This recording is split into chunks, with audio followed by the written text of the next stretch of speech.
Ooga chaka, ooga, ooga, ooga chaka, ooga, ooga, ooga chaka, ooga, ooga. Am I the only one that remembers the dancing baby? Every time I hear this Guardians of the Galaxy trailer, that's all I can think about is the dancing baby. It was this old GIF CGI baby that was dancing and then it ended up eventually in Ally McBeal. Am I alone in this one? Early internet people, look it up, pre-YouTube. Hi, I'm Andre and I'm a black nerd and I'm a bunch of a-holes.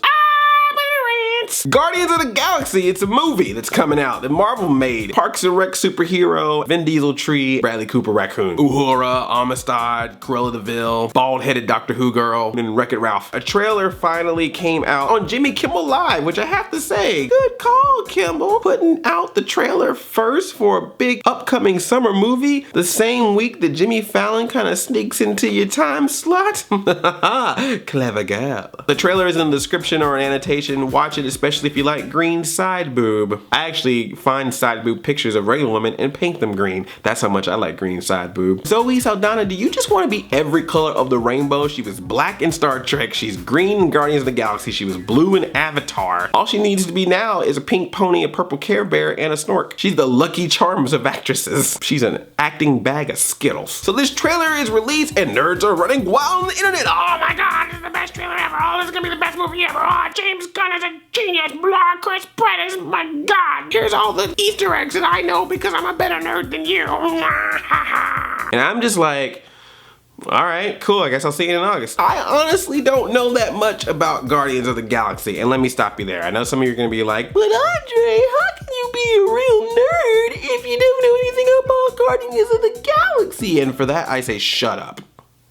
Shut the fuck up. Honor roll student, outcast from various social circles because I was that odd, weird, nerdy kid who spent my teenage years not going out to parties and making out with girls, but watching reruns of Tiny Toon Adventures. Thousands of dollars of ridiculous 80s memorabilia behind me. But because I didn't have a local comic book store near me in the deep south to immerse my brain in the world of comic fiction, I, for some reason, am now not a nerd because I don't know anything about Guardians of the Galaxy. I am sorry. Well, excuse me, princess. Let me just travel back in time to all the people that made fun of me and call me a nerd. That's right, called me a nerd in an insulting way, not walking around the streets proudly going, I am a nerd, but insulting me with that name. Let me go back in time and tell them, no everyone, you are wrong. I am just as cool as you. I've never heard of Guardians of the Galaxy. Clearly, this makes me now officially a cool person. Yeah. Guardians of the Galaxy is going to be the most important movie that Marvel will ever make because its success or failure will be the proof of if Marvel can legally print money. Marvel has had a really good track record when it comes to movies, and what's particularly interesting about it is they're doing it with characters that we know about, but we're never really mainstream. When Halloween rolled around, you saw your Batmans and your Supermans and your Spider-Mans running around, but how many people do you remember growing up at my age that were actually dressed up as Thor or Captain America or Iron Man? Particularly Iron Man. Was anyone really going crazy over Iron Man? But then Robert Downey Jr. makes this awesome movie and comes out and goes, I am Iron Man. And everyone's just like, yeah, Iron Man forever. Now you go to comic conventions and it's like little kids running around in Iron Man costumes. You got little baby Thors and tiny Captain Americas. Even though I'm sure there was a lot of studio involvement, you could tell that the Marvel movies took a little bit of risk with their characters because they weren't so mainstream. Look at the other side, Warner Brothers and DC. They are so particular about how they need to nitpick every single thing about Batman and Superman because they're so popular. Everyone knows who Batman and Superman are. So they're very, very nervous about the right way of putting them out there.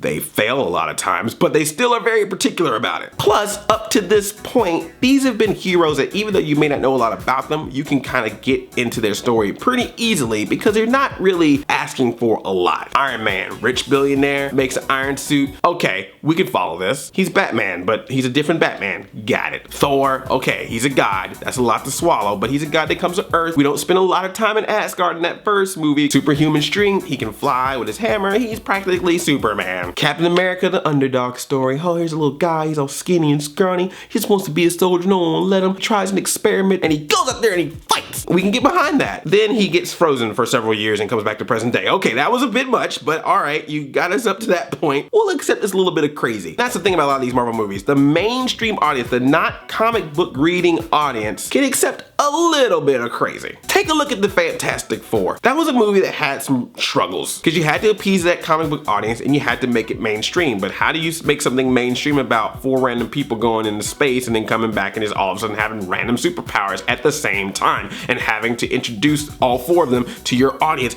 at the same time? Especially with the sequel. Oh, well, a Galactus, let's make him a cloud. And you can see by trying to please both audiences, you ended up pleasing no one. But I'm pretty sure those mistakes will never be repeated. But Andre, you gotta give the mainstream audience credit. True story, the day after the trailer comes out, I go to the grocery store. The grocery bagger is laughing with another person that's working at the store. And he's like, hey man, you see that trailer for Guardians of the Galaxy? You know what the best part of that trailer was? And you're thinking, oh, it might have been the introduction to Rocket Raccoon or Groot or anything like that. No, when Chris Pratt, he made his middle finger up and they covered it up and he's doing the middle finger to the cops. That was great. He mentioned this twice. Twice he mentioned to his coworker that he thought it was hilarious that Chris Pratt gave the middle finger.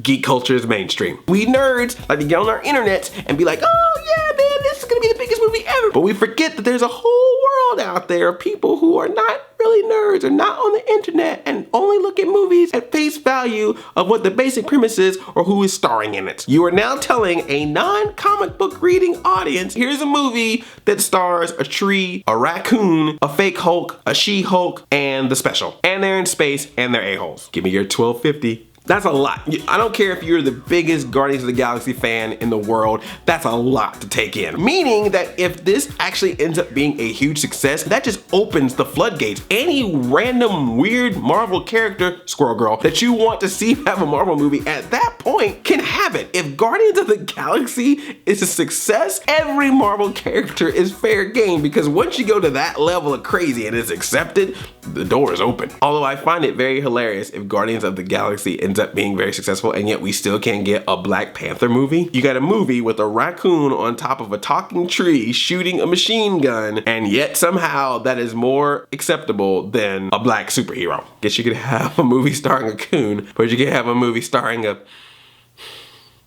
Not even gonna finish that. That's terrible. I'm a terrible person for thinking that, but you thought it. Now I want to hear from you. What did you think of the Guardians of the Galaxy trailer, and do you feel like this movie will actually do well in the box office, or are people going to be like, I ain't got time for this? And what is the weirdest pop culture property that you know that you think could never be made into a movie? But trust me, Hollywood would try. I love you like a play cousin. I'm Audi 5000. Chain chomp. Yomp. What's going on? Is there some radioactive black man that's going around biting all the Marvel characters and turning them black? It's like Spider-Man, but with grills. Guardians of the Galaxy comes out in August. Has a movie trailer out. Ninja Turtles comes out in August.